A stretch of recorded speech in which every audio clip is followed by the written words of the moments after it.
For centuries, when we picture a meditator, we see this image of perfect, unshakable stillness. But what if that image, that ideal, is missing a huge piece of the puzzle? Today, we're going to explore the hidden power that's found not just in sitting still, but in the rhythm between stillness and movement. We've all seen it, right? The ideal of the yogi, locked in a full lotus posture, totally motionless for hours. And yeah, the assumption is that this incredible stillness is the whole point, the ultimate goal. But is it really the best way to practice? Or is it even the safest? So let's just throw that assumption out the window for a second. What if the deepest, most profound changes don't come from just holding a static pose forever? What if they come from a powerful, intentional pulse?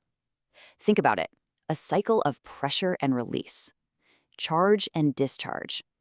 This is where things get really interesting, where ancient wisdom literally plugs into modern biophysics. Okay, let's dive right in. The best way to understand how this all works physically is with a simple metaphor.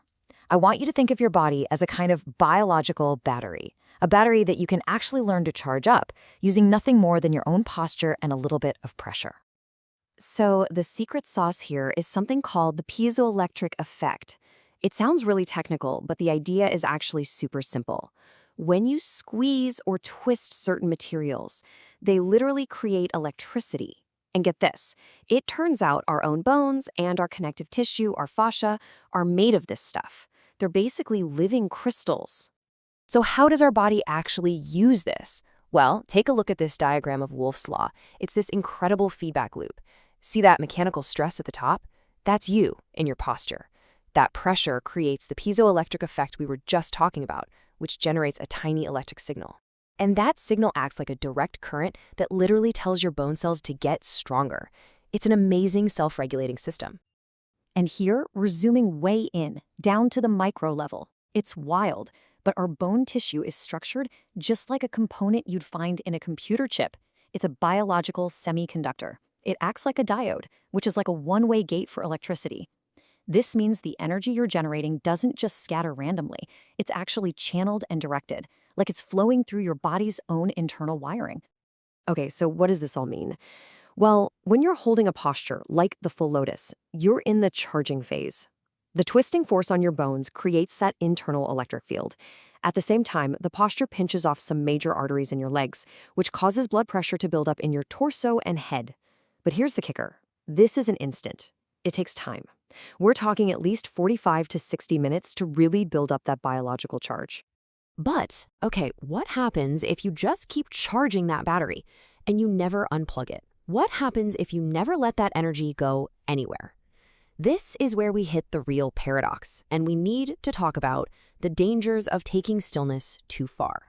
And, this isn't some new age idea. We're talking thousands of years ago, the Yellow Emperor's Classic of Medicine, one of the foundational texts of Chinese medicine, gave this really clear warning. Prolonged sitting injures the muscles. They knew thousands of years ago that our bodies just aren't built for that kind of extreme static pressure. And yeah, modern science absolutely confirms this. When you cut off blood flow for too long, you get what's called ischemia. You're basically starving your muscles of oxygen. There are actual medical reports of people getting severe nerve damage from holding meditation postures for way too long. In Chinese medicine, they'd call this qi stagnation. The very energy you're trying to build up just gets stuck. It turns into a stagnant pond instead of a powerful, flowing river, letting all sorts of metabolic junk build up in your tissues. And that brings us to the most critical and honestly, the most overlooked part of this whole process. It's the release. This is where you unlock the power. This is where the magic really happens. The scientific term for this is the reperfusion effect. And when you finally release that posture, the blood doesn't just trickle back in. Oh no, it surges. Just imagine opening a massive dam. The water doesn't just trickle out, right? It surges with incredible force. That's what's happening inside you, creating this amazing cleansing effect through your whole system. Okay, so let's walk through this whole cycle step by step. First, you create the dam by holding your posture. Second, you build potential, letting that bioelectric energy and fluid pressure accumulate. Third, and this is key, you open the gates by standing up and moving. And that triggers step 4, the flush, where that powerful surge of blood clears out all the waste and just lights up your entire system. All right, so if sitting still for too long is a problem and this charge release cycle is the solution, what's the sweet spot? What does the perfect practice actually look like? Well, this is where we see this beautiful marriage between ancient Taoist ideas and what we're learning from modern biophysics. And this is where my mind was blown. Look at how these ancient terms from Daoist alchemy map almost perfectly to the science we've been talking about. So you see refining essence? That's just the mechanical pressure from the posture. The firing process? That's our piezoelectric effect, turning pressure into energy. Transforming qi? That lines up with the release of that energy.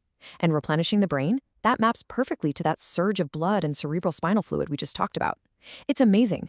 The ancients were describing the what, and now science is showing us the how. So let's make this super practical. Let's compare the two approaches. On one side, you've got what you could call dead sitting, a long 4-hour static hold that comes with a real risk of stagnation and nerve damage. But on the other side, you have live sitting, a dynamic pulse, maybe 90 minutes of sitting followed by 10 minutes of walking. This approach protects your body and actively cleanses and energizes your entire system. It all comes down to this one simple but incredibly profound saying from the old masters. The goal isn't just to sit, it's to cultivate life, to cultivate flow. Live sitting is always better than dead sitting. See, it's not a test of endurance. It's about practicing with intelligence, with rhythm. And you know, when you really think about it, this idea goes way beyond just meditation. From our heartbeat to our breath, our bodies are fundamentally rhythmic systems. The real practice, then, is shifting from some rigid, static ideal to a more dynamic, responsive way of being. Your body is built for this pulse, this rhythm of tension and release. The real question is, are you listening? Thanks for watching. If you found this helpful, please give it a thumbs up and share it with someone who might benefit. See you in the next video.